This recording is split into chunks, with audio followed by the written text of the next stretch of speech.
Chinese government itself, the CCP's propaganda arm, is no longer talking about overtaking the United States economically. That should tell you everything you need to know, because the propaganda always overshoots, and now they're starting to dial it back really, really significantly.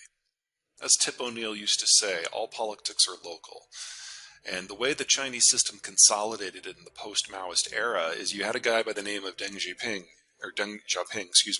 who picked who would rule China for the next 20 years. Two guys, Deng Xiaoping and Hu Jintao. But he knew that he wasn't smart enough to see past 20 years. So he told those two factions that they then had to come up with a compromise candidate to succeed them. And that person is Xi Jinping, the current chairman. Xi spent the first years of his term doing a purge of anyone in the country who was a potential political opponent, and then spent the next 5 years of his term purging everyone from the system who was capable of independent thought to make sure there would never be a challenge at all. And now he sits atop the heap, but there's no one in the country who is intellectually capable of helping him, and no one in the bureaucracy wants to bring him news that might elicit an opinion because they don't know what's going to piss him off. So we're seeing a government breakdown from the inside at the very, very top, because all policy starts and stops with one person. And even if he was the smartest person in human history, he couldn't manage a system this large.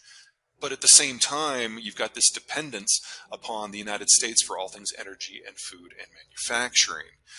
So the solution for the last few years has been blatant nationalistic, narcissistic, lambasting propaganda in order to make sure that the population is fully on board with him. That works until it doesn't.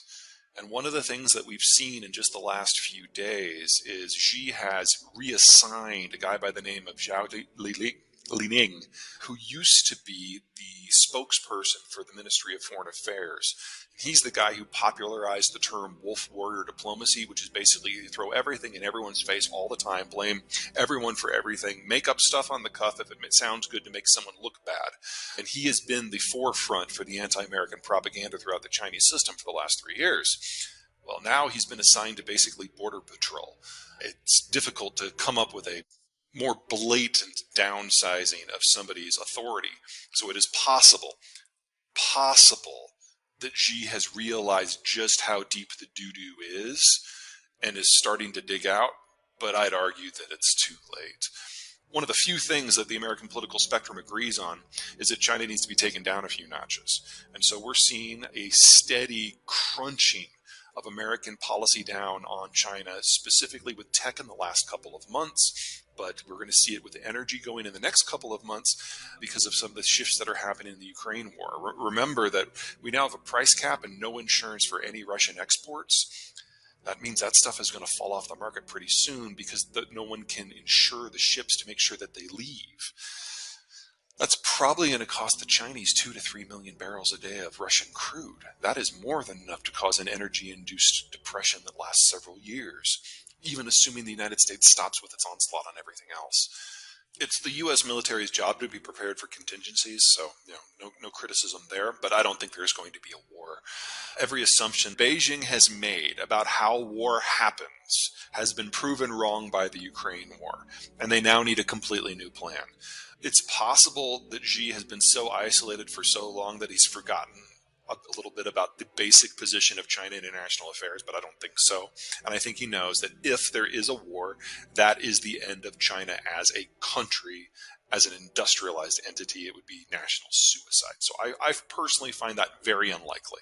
The only reason that I can think of that the Chinese would do it anyway is if you know in your heart in China that the end is near anyway: demographic collapse, energy crisis, food crisis, trade crisis.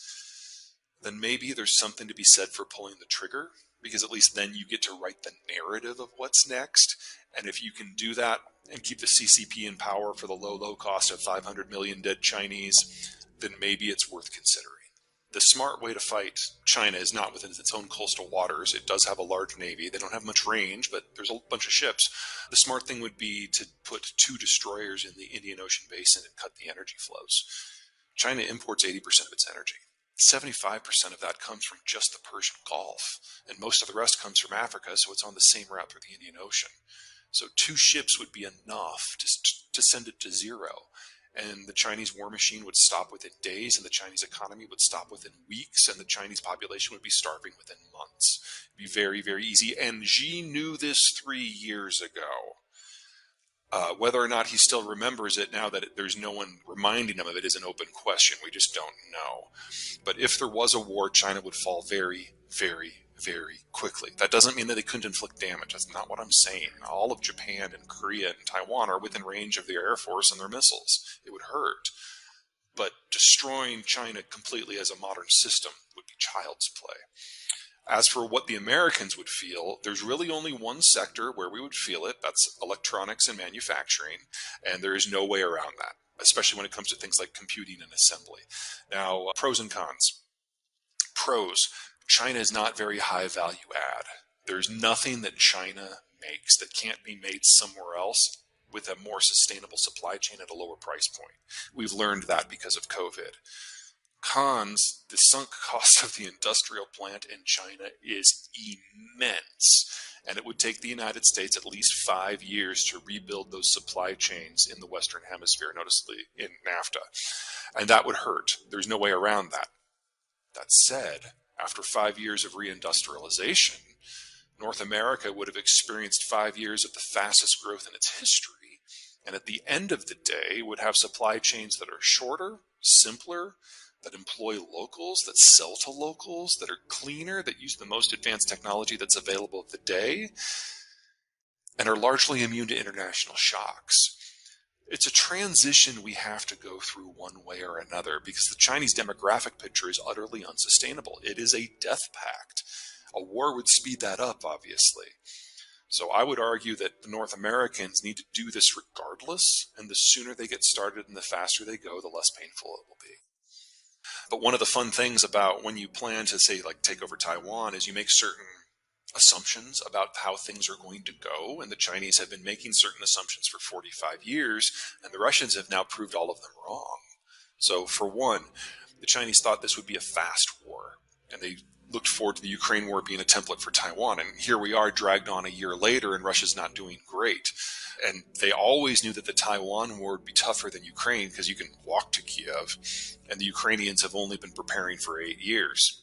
You got to swim to Taipei, and the Taiwanese have been preparing for 45. So, assumption one, gone. Assumption two, Russian weapons are great, so let's steal the IP and clone them and outfit our equipment. They spent 30 years and $3 trillion US doing that, and now they're having some very serious buyer's remorse. Assumption number three, Russia is too important. No one will sanction it. Well, that went out the window. And say what you will about the Russian economy. It's corrupt, it's inefficient. But wow, is it a massive producer of energy and foodstuffs? China's the world's largest importer of both. Hell, they import 80% of the inputs that allow them to grow their own food.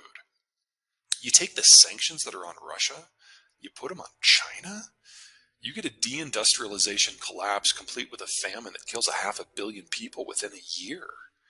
So every assumption the Chinese have made, Putin has proven wrong. And the Chinese are not happy about that because it now means they have to start completely over. But now they're in a one-man dictatorship and there's no one left to come up with a plan B.